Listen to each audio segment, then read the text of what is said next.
Bulldozer సర్కార్ అని చెబుతున్నారు కానీ వాస్తవంగా ఇది బుల్డోజర్ సర్కార్ అని మనం చెప్పాలి. ఈ బుల్డోజర్ సర్కార్ ఏం చేస్తుందంటే వాళ్ళు అధికారంలోకి వచ్చినప్పటి నుంచి ఇప్పుడు దాకా ఫస్ట్ నరేంద్ర మోడీ అధికారంలోకి వచ్చేటప్పుడు ఇంటికో ఉద్యోగం ఇస్తానని చెప్పాడు. 100 రోజుల్లో ధరలు తగ్గిస్తానని చెప్పాడు. అలాగే విదేశాల్లో నల్లధనం మురుగుతూ ఉంది.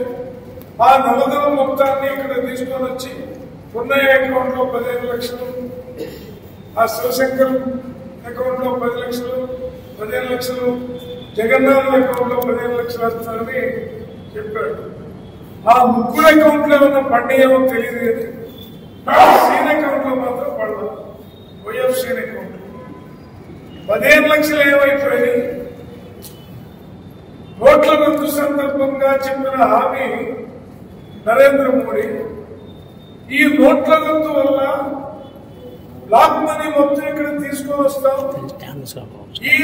ఈ దేశంలో ఉన్నటువంటి మొత్తం పెద్ద పెద్ద కోటీశ్వరుల దగ్గర మునుగుతున్నటువంటి నల్లధనం మొత్తం మన దగ్గరకు వస్తుంది. ఈ డబ్బంతా ఒక్కొక్కళ్ళ అకౌంట్ లో 15 లక్షల రూపాయలు చొప్పున వేస్తారంటే మనం కూడా చాలా ఆనందపడ్డాం. ఆ తర్వాత మన దగ్గర 2,000, 3,000, 10,000, 1,00,000, 2 లక్షలు ఉంటే వాటిని బ్యాంకుల్లో వేసి రోజు ఏటీఎం చుట్టూ తిరిగి 2,000 తీసుకొని వచ్చేవారు. బాగా వయసు పడినటువంటి వాళ్ళు వెళ్ళలేక ఏటీఎం దగ్గరికి వెళ్ళినాక అక్కడ ఉన్న క్యూలు చూసి ఒక్కోసారి నిస్సత్తులతో కూలిపోయినటువంటి వాళ్ళు అక్కడే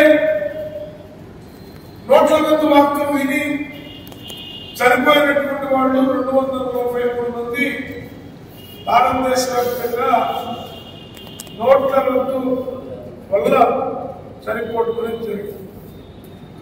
భారతదేశంలోనే కాదు ప్రపంచంలో ఉన్నటువంటి అన్ని కుంభకోణాల్లోకి నోట్ల రద్దు కుంభకోణం అనేది కార్పొరేట్ శక్తులు సృష్టించినటువంటి ఒక మాయాజాలం.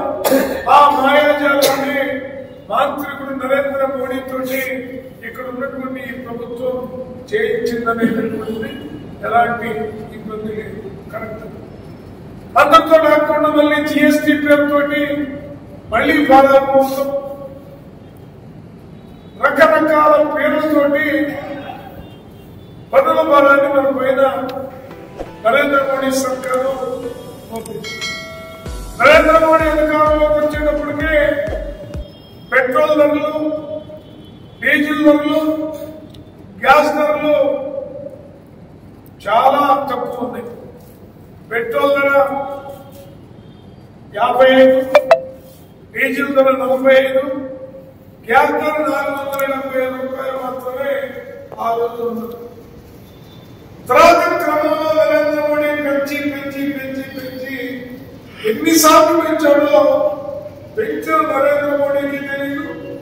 అలాగే ధర్నా చేసిన మనకు కూడా గుర్తు లేని సార్లు పెట్రోల్ డీజిల్ ధరలు పెరిగింది. ఇవాళ డీజిల్ పట్టించాలంటే 100 రూపాయలు, పెట్రోల్ పట్టించాలంటే 110 రూపాయలు, గ్యాస్ 950 రూపాయలు గ్యాస్. ఆ రోజునంతా 475.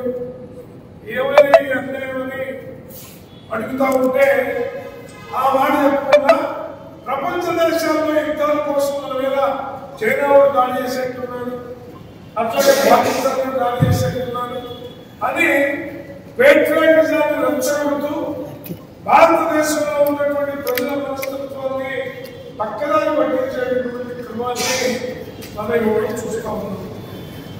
కాబట్టి నరేంద్ర మోడీ అధికారంలోకి వచ్చిన తర్వాత 100 రోజుల్లో ధరలు తగ్గించకపోగా 100 రోజుల్లో మన దగ్గర బుద్ధిమంతులు వేయడం అనేది మనకు. అంతేకాకుండా గ్యాస్ ధరలు, పెట్రోల్ ధరలన్నీ కూడా డబ్బులు పెరిగిపోయి చూసాం. తర్వాత పన్నులు, ట్యాక్సులు ఆయన పెంచింది కాకుండా ఏ రాష్ట్రం వాళ్ళు అయితే పన్నులు పెంచుతారో ఆ రాష్ట్రం వాళ్ళకి రాయితీలు కూడా ప్రకటించడం అనేది జరిగింది. దాంట్లో ఆనాడు జగన్మోహన్ రెడ్డి అధికారంలో ఉన్నప్పుడు 300 కోట్ల కోసం 30,000 కోట్ల రూపాయల భారాన్ని పన్నుల రూపంలో, ఆస్తి పన్నుల రూపంలో మన మీద జగన్మోహన్ రెడ్డి ఆ రోజు మోపడం జరిగింది.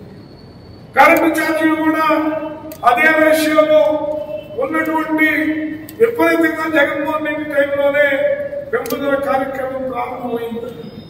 ఎంత దారుణం అంటే మన మీటర్లను పీకేసి అదాని మీటర్లన్నీ కూడా పెట్టారు. అదాని మీటర్లో గాలికి తిరగటం కాదు, గాలి రాకపోయినా తిరగటం మొదలుపెట్టి ఇవాళ చూస్తా ఉంటే కరెంటు బిల్లు అసలు ఎవరు మనం కనుక ఏ గదిలో కూర్చుంటే ఆ గదిలో లైట్ ఫ్యాన్, ఆ గదిలో నుంచి అవతల భోజనం దగ్గరికి పోతే భోజనం దగ్గర లైట్ ఫ్యాన్ తప్ప మరి ఆ పక్క ఆపేసుకొని వెళ్లాల్సిన పరిస్థితి వస్తుంది. ఫ్యాన్ మీద చేస్తే షాక్ కొట్టే పరిస్థితుల్లో కరెంటు ఛార్జీలు పెరిగింది. చాలా మంది ఏమనుకుంటారంటే ఆనాడు జగన్మోహన్ రెడ్డి పెంచాడు, ఇవాళ చంద్రబాబు పెంచాడు. అసలు దీనికి మూల విరాట్ నరేంద్ర మోడీ అనేటటువంటి విషయాన్ని మనం పైగా పన్నులు ఏ రాష్ట్రం పెంచితే